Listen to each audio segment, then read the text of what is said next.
Presenting It's a Small World, and this is a certain type of photography. It's a little more fun and narrative. You're telling a story, and you can clearly see Logan Zimmer is the artist who I chose primarily for this because he does a really great job of illustrating himself in these photographs. And you can set a timer on your phone or your camera, and you can step back and you can photograph yourself, or you can photograph your sisters, your brothers, your mothers, your aunts, uncles, whoever you have around you, and obviously be safe, social distance if you need, if you're not around them all the time. And you can do pets. So if you have yourself with a pet or something, using the shadows, using the objects, what you need to do is you'll take pictures of people, and then you'll take pictures of the surroundings. So little people, it's a small world. If you were a little person, where would you live? What would you do? What would your adventures be like? So you can see the next one here. And he is off the ground. The background became this blurred. We learned last week how to create a blurry background. You can even do a lens filter in the background here, a vignette. And you could take lots of different pictures of, something that could be floating around. It could be birds. It could be the paper airplanes. It could be anything you think would be fun. He's creating a story about himself or about, whoever you want. You're creating a story about what would you do? What adventures would you go on? He's reading a book, and he's got smaller books, and then he's reading the larger book.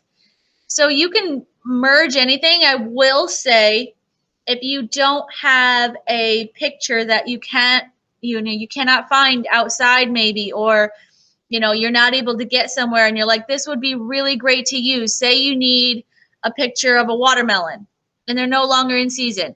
You can use some pictures from online for this.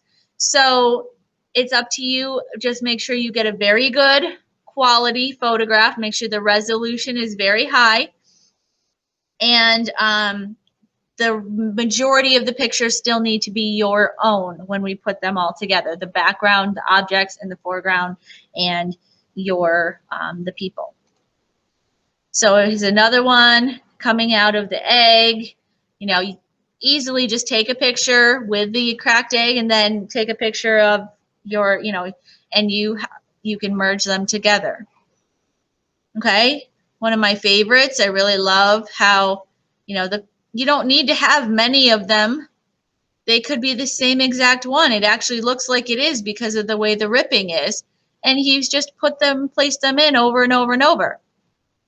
And he's, dangling there. It could be your swing set in your backyard, and you are a little person just standing up there or sitting on it, chilling.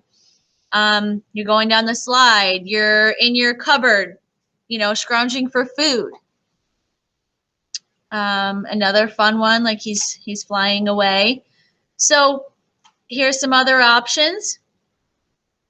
We have the little, it's obviously been digitally altered to stand upright, but we can do that. You just have to get the pictures, and then we crop it and we place it in. And little people on the boat, puddles on a leaf.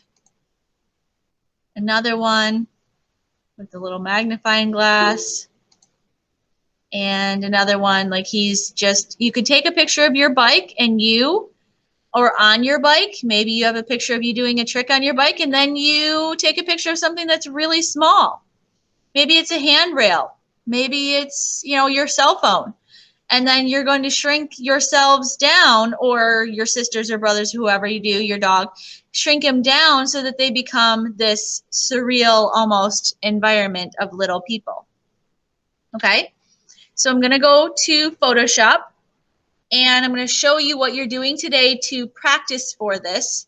Later on this week, I'll show you how to do the merging of the pictures, how to do a digital painting of the shadows in the background, make it look believable, resizing, all of that. But for now, I'm going to just open some pictures that I found on the web. Let me see where they are. Or did I just download them? Are they in download desktop? Here we go. Number 1. So you're going to do 3 pictures today to practice. Biggest thing is that when you do file open, you could place it in, you won't have to worry about this, but file open, the background right here is locked. You have to unlock that. If it's locked, like it starts with, then you can't do anything to it. It'll say it's no layers are selected or that it's locked. So unlock it, select your layer. And what we're going to do today is we're going to use the quick selection tool. There's many here. Quick selection, magic wand is good if you want to just get a whole solid background color, but quick selection makes it easy. What I'd like you guys to do, so check out as I do it. When you are doing a quick selection, I'm going to zoom in. I'm going to select what I want to have selected. And you've seen me do this before on a few other things, but this makes it dramatically easier. And then you can go to the negative and make your size smaller if there's some areas that you're like, no, that's not a part of it, or like up in here, you know, and then go back to the positive if you have troubles. Also, if it isn't perfect, that's okay. What you'll do is you're going to go to select inverse. So now I have my background and I'm just going to hit delete. I also have to understand with my dotted lines here, I can't just go to my eraser and start using my eraser because it's selected. It'll only work in my background. So I need to take my lasso tool or something else and click off of it to get rid of my dotted lines. Now, if I go in and I want to edit, I could have fixed these things before I deleted it. But that's my person, and now, if I use my move tool, my selection tool at the top, this person could then be shrunk, you know, to be in a landscape, or he's in a cabinet, or he's up on a shelf. Okay, so you need to have a good resolution picture. I'm going to do this again, file, open, number 2. And it's blurry. You can see how bad the raster is, but this is just because it's a picture from the web and it's okay for now. But when you're putting it into your own, you need to have good quality pictures. So the people and things should be yours. So I'm going to use, instead of the quick selection tool here, I'm going to use the eraser this time. Look how huge that eraser was compared to in here.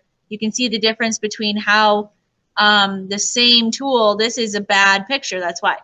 But Control Z, you can make the eraser 100% hard, and you can erase out your background really quickly and easy if that bothers you.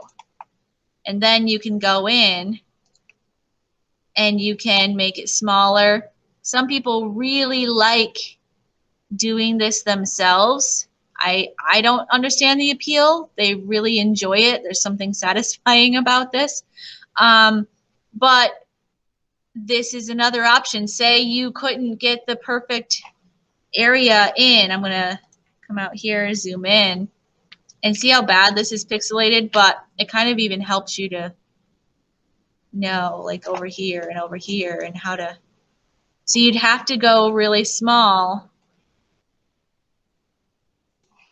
and come in, and you can outline it this way. Okay, so clearly with your really good picture, this will look different when you're zooming in. It's not as pixelated, and you can get right in there and fix anything. You're like, oh, I needed that to be fixed, or I needed, you know, something else that needs to be edited out. So today, 3 pictures, and then file, save as a TIFF. So this is something we haven't really gone over too much yet. Normally we save it as a Photoshop, and you can just save them as a Photoshop. But if you file save as a JPEG, we know this will give me, watch, it'll give me,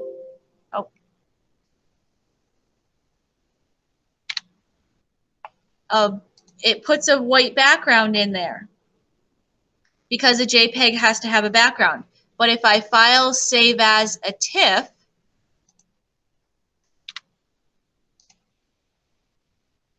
making sure save transparency, okay, I can go to, and you can see this one has no background and this one has the JPEG background in it. Okay, so that's the difference. So please go ahead and 1, 2, 3, find pictures online and edit them out using your select quick selection. You can also use your magic wand, but that's a little less, it's harder to use. And using your eraser if you need to. And then start figuring out, what are we going to do? Am I going to do a,